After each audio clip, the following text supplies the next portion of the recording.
रानो चिड़िया ने मकई की फसल लगाई हुई थी।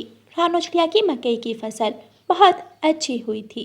रानो चिड़िया अपने खेत में जाती है। मुझे मेरी मेहनत का सिला मिल गया। क्या खूब फसल हुई है मेरी, देखकर दिल खुश हो जाता है। रानो चिड़िया कुछ मकई के भुट्टे तोड़ती है और अपनी टोकरी में रखती है। इतने भुट्टे काफ़ी हैं। रानो चिड़िया मकई के भुट्टे लेकर अपने घर की तरफ आती है। रानो चिड़िया के घर के बाहर एक छोटा पक्षी बैठा हुआ था, जो रानो चिड़िया के ताज़ा ताज़ा भुट्टों की तरफ देख रहा था। प्यारे पक्षी, क्या आप भूखे हो? ये लो, ये एक भुट्टा आप ले जाओ। वो छोटा पक्षी मकई का भुट्टा लेकर वहाँ से चला जाता है। रानो चिड़िया अपने घर जाती है। मम्मा, क्यों ना इस साल हम भुट्टे मंडी बेचने की बजाय इनका अपने ही जंगल में ठेला लगाएं। मम्मा, आपको पता है हमारे स्कूल के पास एक पक्षी भुट्टे बेचता था। वो एक भुट्टा 50 रुपए में देता था। हाँ गुड़िया बेटी, आपका मशवरा तो बहुत अच्छा है। वैसे भी शहर आने जाने में बहुत दिक्कत होती है, हम ऐसा ही करेंगे। चले मम्मा, मैं आपके साथ ठेला सेट करवा। स्कूल का काम कर लिया क्या? जी मम्मा, स्कूल का काम मैंने सुबह ही कर लिया था। फिर रानो चिड़िया और गुड़िया बड़े पेड़ के पास जाती हैं। मम्मा, अगर हम यहाँ ठेला लगाएं तो हमें ज़्यादा फायदा होगा, क्योंकि सभी पक्षी यहीं से होकर आगे जाते हैं। मेरी बेटी तो बहुत ज़्यादा समझदार हो गई है। कुछ ही वक्त में वो दोनों माँ बेटी एक खूबसूरत ठेला बना लेती हैं। गुड़िया बेटी, मैं तो थक गई हूँ और प्यास भी बहुत लगी है मुझे। मम्मा, आप यहीं बैठे, मैं आपके लिए पानी लेकर। गुड़िया अपने घर जाती है और वहाँ से मटका उठाती है। फिर गुड़िया नदी पर जाती है और नदी से पानी भरती है। वहाँ गुड़िया की सहेली मीना आ जाती है। गुड़िया, क्या करती फिर रही हो आज तुम? मीना, हमने भुट्टे का ठेला लगाया है। अच्छा, ये तो बहुत अच्छी बात है। मैं भी भुट्टा खाने ज़रूर आऊँगी। ऐसे कहकर मीना वहाँ से चली जाती है। गुड़िया भी पानी लेकर वहाँ से चली जाती है। ये ले मम्मा, पानी पी ले। रानो चिड़िया पानी पीती है और फिर वो दोनों माँ बेटी अपने घर वापस जाती हैं। अगले दिन गोरी कौवी कालू कौवे से कहती है, कालू जी, आपने कुछ सुना है? क्या गोरी, क्या हुआ है? रानो चिड़िया ने भुट्टे का कारोबार शुरू कर लिया है। क्यों ना हम भी भुट्टे बेचना शुरू कर दें? शुरू तो कर दे, मगर हमारे पास भुट्टे आएंगे कहाँ से? उसकी तो अपनी फसल है। कालू जी, रानो की और हमारी फसल में आखिर क्या फर्क है? जो उसका है वो हमारा ही तो है। क्या मतलब? मैं समझा नहीं। गोरी, तुम क्या कहना चाह रही हो? गौरी कवि कालू कौवे के कान में कुछ कहती है। वाह, ऐसे तो हमें मुफ्त में डबल डबल मुनाफा होगा। हम ये काम आज रात से ही शुरू कर देंगे। रानो चिड़िया अपने खेत से मकई के ताज़े ताज़े भुट्टे तोड़ती है और अपने ठेले पर चली जाती है। गुड़िया बेटी, जाओ और जाकर तोते अंकल से कुछ लीमू लेकर आओ। भुट्टे पर लीमू लगाने से इसका मज़ा और भी बढ़ जाएगा। गुड़िया तोते अंकल के घर जाती है। तोते अंकल, मम्मा कह रही है अगर लीमू है तो दे दे। नहीं गुड़िया बेटी, मेरे पास तो लीमू नहीं है। झरने के पास लीमू का पेड़ है, उस पर काफी सारे लीमू लगे हुए हैं, तो वहां से लीमू ले आओ। गुड़िया जल्दी से उड़ती है और झरने की तरफ जाती है। गुड़िया लीमू के पेड़ तक पहुंच जाती है। उस पेड़ पर बहुत सारे लीमू लगे हुए थे। गुड़िया टोकरी भर के लीमू की तोड़ लेती है और अपनी मम्मा के पास वापस आ जाती है। भुट्टा ले लो, मज़ेदार भुट्टा। भुट्टा ले लो, मज़ेदार भुट्टा। कुछ ही देर में रानो चिड़िया के पास पक्षियों की लाइन लग जाती है। तोता भी वहाँ आता है। वाह रानो बहन, कितनी अच्छी खुशबू आ रही है। मुझे जल्दी से एक गरम गरम भुट्टा दे दे। गुड़िया भी लीमू लेकर वहाँ आ जाती है। इस तरह रानो चिड़िया का काम खूब चल पड़ता है। शाम तक रानो चिड़िया के सारे भुट्टे खत्म हो जाते हैं। रात को कालू कौवा और गोरी कौवी रानो चिड़िया के खेत में जाते हैं और भुट्टे चोरी करने लगते हैं। टोकरियां भरकर वो दोनों पति पत्नी जल्दी से वापस उड़ते हैं। सुबह हो जाती है। जब रानो चिड़िया अपने खेत में आती है तो वो देखकर परेशान हो जाती है। ना जाने कौन हमारे भुट्टे चोरी करके ले गया। अगर ऐसे ही चलता रहा तो मेरी तो सारी मेहनत चोरों की नज़र हो जाएगी। मुझे कुछ ना कुछ करना होगा। गुड़िया बेटी जाओ और घर से एक रस्सी लेकर आओ। गुड़िया जल्दी से अपने घर जाती है और घर से एक रस्सी उठाती है और रस्सी लेकर वापस आती है। मम्मा आप इस रस्सी का क्या करेंगी? गुड़िया बेटी इस रस्सी से हम चोर को पकड़ेंगे। रानू चिड़िया खेत के चारों तरफ वो बारीक रस्सी लगा देती है। जब मम्मा चिड़िया अपने ठेले पर जाती है तो वहाँ कौवों का ठेला देखकर हैरान रह जाती है। मम्मा इन कौवों के पास भुट्टे कहाँ से आए? गुड़िया बेटी हो सकता है वो शहर से खरीद कर लाए हों। लेकिन मम्मा मुझे तो लगता है ये हमारे भुट्टे ही हैं। गुड़िया बेटी ऐसे किसी पर इल्ज़ाम नहीं लगाते। चिड़िया मुझे एक भुट्टा दे दो और 3 भुट्टे पैक कर दो। रानू चिड़िया बुलबुल को भुट्टा देती है। बुलबुल वो भुट्टा मज़े मज़े से खाने लगती है। रात हो जाती है। कालू जी चले जल्दी जल्दी भुट्टे ले आए, मुझे तो फ्री में कमाने का बहुत मजा आ रहा है। फिर गौरी कव्वी और कालू कौवा पिछली रात की तरह टोकरियां उठाते हैं और रानू चिड़िया के खेत की तरफ निकल जाते हैं। तोता उन्हें जाते हुए देख लेता है। ये काले कौवे इतनी रात को टोकरियां लेकर कहाँ जा रहे हैं? तोता उनका पीछा करता है। जैसे ही कौवे खेत में जाते हैं तो रानू चिड़िया के घर में लगी घंटी जोर जोर से हिलने लगती है। रानू चिड़िया और गुड़िया लाठी उठाकर वहां आ जाती हैं। मम्मा चोर कौवे हैं, मैंने कहा था ना। तोता भी वहां आ जाता है। मारो मारो इन चोरों को। फिर वो सब मिलकर कौवों की खूब धुलाई करते हैं।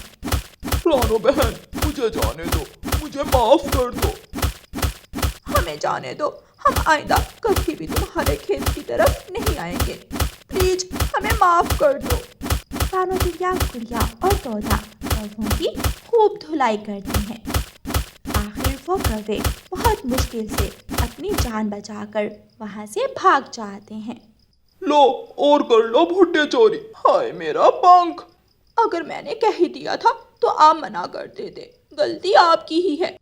दोनों कौवे रोते हुए अपने घर चले जाते हैं। ऐसे कौवों को चोरी की सज़ा मिलती है। प्यारे दोस्तों इस कहानी को लाइक, अपने दोस्तों के साथ शेयर और चैनल को सब्सक्राइब करना बिल्कुल मत भूलना। आपका धन्यवाद। रानू चिड़िया की ऐसी कहानियाँ सुनने के लिए YouTube सर्च बार में रानू चिड़िया की कहानी लिखें या फिर ये बटन दबाकर बोलकर कहें रानू चिड़िया की कहानी।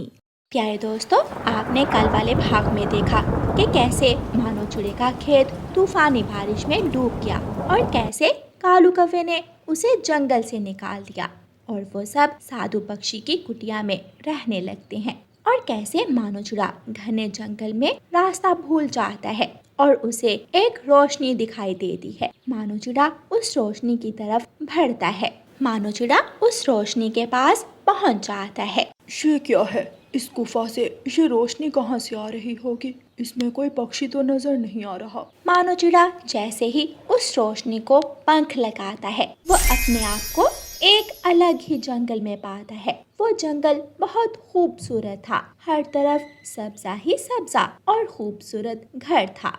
वो सामने एक घर की तरफ जाता है और दरवाजे पर दस्तक देता है। वहाँ से एक चमकीली चिड़िया बाहर आती है। आप कौन हैं? लगता है आप इस जंगल में नए आए हैं। अगर राजा जी ने आपको देख लिया तो वो बहुत गुस्सा होंगे। मैं घने जंगल में पहुंच गया था और रास्ता भूल गया। वहाँ मुझे एक गुफा नजर आई, उसमें से एक रोशनी निकल रही थी। जैसे ही मैंने रोशनी को हाथ लगाया तो मैं यहाँ पहुँच गया। क्या आपको सच में रोशनी नजर आई थी? जी बिल्कुल, मैंने खुद देखी थी। फिर तो आप एक सच्चे और ईमानदार पक्षी होंगे, क्योंकि वो रोशनी सिर्फ ईमानदार, सच्चे और मेहनती पक्षियों को ही नजर आती है। राजा जी आपको इस जंगल में रख लेंगे और मेरे जैसा सुंदर घर देंगे। क्या आप ये सच कह रही हैं? आप यहाँ से थोड़ी दूर जाएं, आपको चाचा छम छम मिलेंगे। वो आपको राजा जी के पास ले जाएंगे। मानो चिड़ा वहाँ से उड़ता है और थोड़ी दूर जाकर एक पेड़ पर बैठ जाता है। उस चमकीली चिड़िया की बात अगर सच्ची हो गई और बादशाह सलामत ने अगर मुझे वापस जंगल ना जाने दिया तो मेरा परिवार बहुत उदास होगा। उनका मेरे सिवा है ही कौन? मेरी गुड़िया, मेरा कुकू। मानो चिड़ा रोने लग जाता है और उदास मन के साथ फिर से उड़ता है। वो उड़ते उड़ते थोड़ी दूर एक झरने के पास पहुंच जाता है। वहाँ एक पक्षी बैठा हुआ था। मानो चिड़ा उस पक्षी के पास जाता है। वो एक काली चिड़िया थी। इस जंगल में सब पक्षी अजीब हैं। वहाँ एक चमकीली चिड़िया से मिला, अब ये काली चिड़िया। वो अपने मन ही मन सोचता है, आप इस जंगल में नए लग रहे हैं। जी हाँ, क्या आप मुझे चाचा छमछम का बता देंगी? उनका घर कहाँ है? जी जी, ये साथ ही उनका घर है। जो सामने बड़ा पेड़ आप देख रहे हैं, उसके पीछे है चाचा छमछम का घर। आपका बहुत बहुत धन्यवाद। मानो चिड़ा वहाँ से उड़ता है और चाचा छमछम के घर की तरफ चला जाता है। उस जंगल के सभी पक्षी ही बहुत अच्छे थे। वहाँ कालू सेठ जैसा कोई पक्षी नहीं था। मानो चिड़ा चाचा छमछम के घर पहुँच जाता है और दरवाजे पर दस्तक देता है। चाचा छमछम दरवाजा खोलकर बाहर आता है। जी भाई साहब, आप कौन हैं? मुझे चमकीली चिड़िया ने आपके पास भेजा है। मुझे राजा जी से मिलना है। क्या आप तेज रोशनी के जरिए यहाँ आए हैं? जी जी भाई जी, मुझे अपने परिवार के पास वापस जाना है। क्या आप मुझे वापस जाने का रास्ता बता देंगे? जो पक्षी यहाँ आ जाए वो फिर कभी यहाँ से वापस नहीं जाता। मैं ऐसे ही इस जंगल में आ गया था, मुझे भी राजा जी ने वापस नहीं जाने दिया। मेरा कोई घर परिवार नहीं था, मैं खुशी से यहाँ रहने लगा। चलो मैं आपको ले जाता हूँ राजा जी के पास। वो दोनों वहाँ से उड़ते हैं और राजा जी के महल के पास पहुँच जाते हैं। बाहर उल्लू सिपाही खड़े थे। चाचा छमछम उल्लू सिपाही के पास जाता है। हमें राजा जी से मिलना है। ठीक है, आप जा सकते हैं। वो दोनों महल के अंदर चले जाते हैं। मिठू राजा मानो चिड़े से पूछता है, तुम इस जंगल में कैसे पहुँचे हो? क्या तुम्हें भी तेज रोशनी दिखाई दी थी? जी राजा जी, मैं रोशनी को देखकर यहाँ तक पहुँचा हूँ। तुम्हारी आंखों से सच्चाई और ईमानदारी साफ साफ झलक रही है। मिठू सिपाहियों को आदेश देता है, इस पक्षी के लिए जंगल में बड़ा घर बनाया जाए, जहाँ इसकी जरूरत की हर चीज मौजूद हो। मानो चिड़ा ये सुनकर रोने लग जाता है। तुम रो क्यों रहे हो? तुम्हें इस जंगल में हर आसाइश मिलेगी। राजा जी, मुझे ये सब नहीं चाहिए। मैं अपने जंगल, अपने घर, अपने बच्चों के पास वापस जाना चाहता हूँ। मेरी पत्नी, मेरे बच्चे मेरा इंतज़ार कर रहे होंगे। मेरे बच्चे मेरे बिना सोते नहीं हैं। ना जाने उन्होंने रात कैसे गुजारी होगी। मुझे अपने घर वापस जाना है। मुझे आपका घर नहीं चाहिए। तुम जैसा पक्षी जो ईमानदार और सच्चा होने के साथ साथ अपने परिवार की परवाह भी करता हो, बहुत कम होते हैं। सुनकर अच्छा लगा। तुम अपने परिवार के पास वापस जा सकते हो। मानो चिड़ा खुश हो जाता है और मिठू राजा सिपाहियों को आदेश देता है, वो एक संदूक लेकर आओ। सिपाही संदूक लेकर आता है। वो संदूक सोने की अशर्फियों से भरा हुआ था। मिठू राजा वो संदूक मानो चिड़ी को देता है।